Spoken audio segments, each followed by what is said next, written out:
Hello, now I want to talk a little bit about the language of math.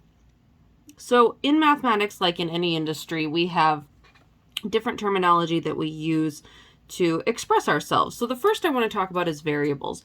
Variables are usually letters, sometimes like X, Y, Z, A, B, C, J, and those variables represent an unknown value. So they represent an unknown value. We also have a constant, which is just a number that doesn't change. A number that doesn't change. So I guess you could say, well, anyway, like for example, if you were counting like at the number of eyeballs that you have, usually that would be a constant, right? It's not really going to change. We also have notation like this below. So here we have A equals B. A does not equal B. A is less than B. A is greater than B. A is less than or equal to, this little bar underneath means less than or equal to. And here this is greater than or equal to. And you may see grouping symbols like this. This is parentheses. These are brackets, and I think these are called winged brackets. But in any case, they're all just different types of grouping symbols. We also have expressions. An expression just is something like 3 plus 4. Whereas an equation would be 3 plus 4 equals 7. It includes the equal sign. And we have exponents. So here, a to the n means multiple n factors of a. So if I have something like a times a times a, that's equal to a to the third, or a cubed. And this is our exponent. Okay? You can't see that right there.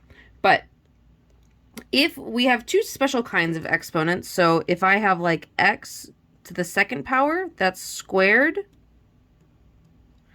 And x to the third power is cubed. But if I have like x to the 4, that's just called to the fourth. And then x5 to the 5th. Whatever, it just goes on like that. X to the first power is going to just be equal to x times itself. So that's just going to be equal to just x. It's all the same thing, right? X to the 0 power would be x times nothing. So it's just going to be equal to 1. Okay. Just a little bit of side note there. You're not going to need that information for this. Now, let's actually write some of these in exponential form. So here we have 9 times 9 times 9 times 9 times 9. We have 1, 2, 3, 4, 5 9s. So this is going to be equal to 9 to the 5th power. Here we've got 1, 2, 3, 4 x's. So this is going to be equal to x to the 4th power. And that's it. We've written it in exponential form. We can also be asked to write something in expanded form, then simplify. Expanded form is when we're just going to write this all out. So this is going to be equal to 8 times 8 times 8 times 8 times 8. 1, 2, 3, 4, 5 times 8. Now, when we want to simplify, this means that we're actually going to calculate it. Off screen here, I have a camera. So I have 8 times 8 times 8 times 8 times 8 times 8. This is going to be equal to 262,144. X to the 5th, if we want to write that in expanded form, that's just written times x times x times x times x times x. Now, when we're using whole numbers, we also have the order of operations. And this is something that's incredibly important when doing math, because if you do things in the wrong order, you're not going to get the correct answer. So order of operations, I like to use the acronym PEMDAS here. This is a P, not a very good P, but a P nonetheless. And this stands for parentheses, exponents, which we just learned about, multiplication, division, addition, subtraction. Okay? Something to note in the order of operations, parentheses definitely has to be first, exponents definitely has to be second. Multiplication and division together can be third, and that's going to read from left to right, just like if you were reading in English. And addition and subtraction together is fourth, and that also just reads from left to right. So let's actually practice some of these. We're asked to simplify 30 divided by 5 plus 10 times 3 minus 2. I have to do parentheses first, right? We've got PEMDAS here. So I've got to do parentheses first, so that means I'm going to have 3 minus 2. So I'm actually going to rewrite everything plus 10 times, except that 3 minus 2 is going to become a 1, right? So I've done my parentheses. I actually don't have any exponents. Now I'm going to do multiplication and division from left to right. So I'm going to do, I have some division here and some multiplication here. So I'm going to do 30 divided by 5 is 6. I'm going to leave that plus sign there. And then I'm going to do 10 times 1, which is just 10. Then I can add these together. This is equal to 16. Okay. Let's do another one. We have 5 plus 2 cubed plus 3 times the quantity 6 minus 3 times the quantity 4 minus 2. So here we actually have two sets of parentheses. We've got parentheses here and brackets here.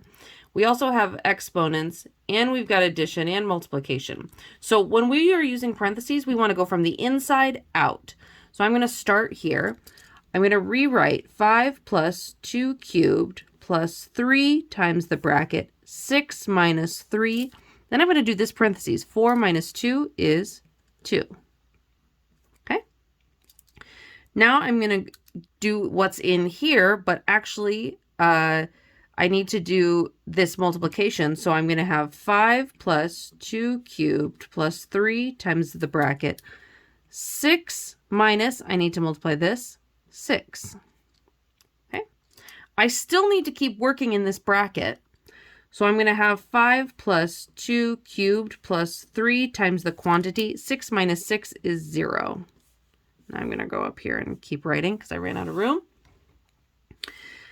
Now I can do, I'm basically done with my parentheses. Even though this bracket is still here, it's now basically just multiplication. So I can do my exponent. I'm going to have 5 plus 2 cubed is 2 times 2 times 2. So 2 times 2 is 4, times 2 is 8, plus 3 times 0. Then this, I need to go back. I've finished my, remember our PEMDAS here? I finished my parentheses. I finished my exponents. Now I need to go back and do this multiplication. 3 times 0 is going to be 0. So I'm going to have 5 plus 8 plus 0. And now I can do just my addition. 5 plus 8 is 13, plus 0 is still 13. Okay. We also can evaluate algebraic expressions by substituting in. So earlier when we had variables and we have an unknown value, let's say we have an equation or an expression like x plus 7. If we have x plus 7 and we want to evaluate that when x is equal to 3, we're going to just substitute in that 3 for x. So anywhere there's an x, now we write a 3. So 3 plus 7, actually that equals 10. But if the variable x changes, we can do this again. So x plus 7 when x equals 12. Now we're just going to put in a 12 whenever there's an x. So 12 plus 7, that's actually going to equal 19. So let's practice here. We've got evaluate 4y minus 4 when y equals, this is supposed to be a 5. Got smudged. So we're going to substitute in a 5 whenever we have a y. So we'll have 4 times 5 minus 4. Notice how I put that 5 in parentheses, even though there wasn't one before. That's just to keep myself organized so that I know what I'm evaluating and don't accidentally write like a 45 there. So now I'm going to calculate this. 4 times 5 is 20 minus 4. Notice I did multiplication before any subtraction. Then 20 minus 4 is equal to 16. We can also do this using exponents. So we're asked to evaluate 3 to the x when x is equal to 4. So this is just going to be 3 to the 4th, which if we expand it is 3 times 3 times 3 times 3, which is going to be equal to, I like to do this, 9 times 9, which equals 81. Okay. And we can do this when we have multiple variables. So here we're asked to evaluate 3x plus 4y minus 6 when x equals 10 and y equals 2. So just like before, we're going to substitute in 10 whenever we have x and 2 whenever we have y. So 3 times 10 plus 4 times 2 minus 6. Then I have to use PEMDAS and go from left to right. So using my multiplication. So here I've got 3 times 10 is 30 plus 4 times 2 is 8 minus 6. Now I can go from left to right. 3 plus 8 is 38 minus 6. That's going to equal 32. Now, when we've been doing these things, when we have something like 3x plus 4y minus 6, those are actually called terms. So if I have 3x plus 4y minus 6, this is a term, this is a term, this is a term. It's just each value that's broken up by an operation. And within that term, the coefficient is the value, the number, I guess the easiest, the number in front. So here, the coefficient is 3. And here the coefficient is 4. And like terms are any terms that have the same variable and exponent. So let's do an example here. I think it's easier to identify like terms and simplify when we can see it. Here we've got 4x cubed plus 8x squared plus 19 plus 3x squared plus 24 plus 6x cubed. So I'm going to underline here. I know I've got 4x cubed here, and I've got 6x cubed here. These are going to be like terms. I've also got an 8x squared and a 3x squared. Those are going to be like terms. And actually, if you want to keep going, we've got 19 and 24. Even though they don't have variables or exponents, they're still like terms simply because they don't have variables and exponents. So we can simplify these by adding these together. I'm going to rewrite this so that I have 4x cubed plus 6x cubed. And I like to cross them out once I've done them. Plus 8x squared plus 3x squared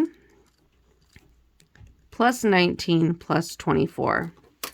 And you can see these were our x cubes together. These were our x squareds together. These were our numbers together, right? We've just regrouped them. Okay. So now I can add these. 4x cubed plus 6x cubed. We only add the coefficients. We don't do anything with the variables. Those just stay the same. So 4 plus 6 is equal to 10. So I've got 10x cubed. Here I've got 8x squared plus 3x squared. Again, the x squareds stay the same. So 8 plus 3 is 11. And I'm going to leave that plus sign in between. And then here 19 plus 24. Oh, let's see if I can do it.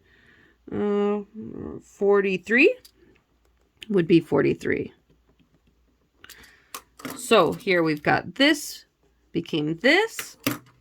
8x squared plus 3x squared became 11x squared. And 19 plus 24 is 43. And if you want to write this kind of nice and neat closer together, can you still see it? 10x cubed plus 11x squared plus 43.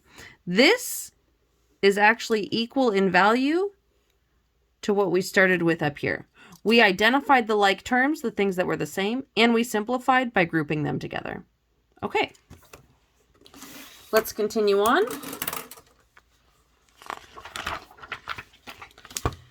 If we want to translate something into an algebraic expression, 8 more than y, you've done this before using just numbers. Now we're going to do it with variables. 8 more than y, if we have more than, that's going to be addition. So this will just become y plus 8. We also have 5 times the sum of m and n. So the sum we know refers to addition. 5 times is going to refer to multiplication. So I want the sum of m and n, which is m plus n. That I'm going to put in parentheses because I want 5 times all of that. So I'm going to put a 5 out in front here. Now you could rewrite this as like 5 times m plus n, something like that. That's fine. Okay, let's apply this a little bit. The height of a rectangular window is 6 inches less than the width. Let W represent the width of the window. Write an expression for the height of the window. So I'm actually going to call the height h. So we know the height is 6 inches less than the width, less than, okay? So if it's less than, I'm going to be using subtraction, okay? So the height is going to be equal to the width minus 6 because of those 6 inches. So this is actually an expression for the height of the window. H equals W minus 6. Great, we did it. Blanca has dimes and quarters in her purse. The number of dimes is 2 less than 5 times the number of quarters. Let Q represent the number of quarters. Write an expression for the number of dimes. So if Q is the quarters, I'm going to call the dimes D. So the dimes are equal to 2 less than is going to be subtraction. 5 times is going to be multiplication, the number of quarters. The number of quarters I know I'm calling Q. So my dimes are Q times 5. So I'm going to write 5Q, but 2 less than minus 2. So I could actually solve this to find out how many dimes she has in her purse based on the number of quarters.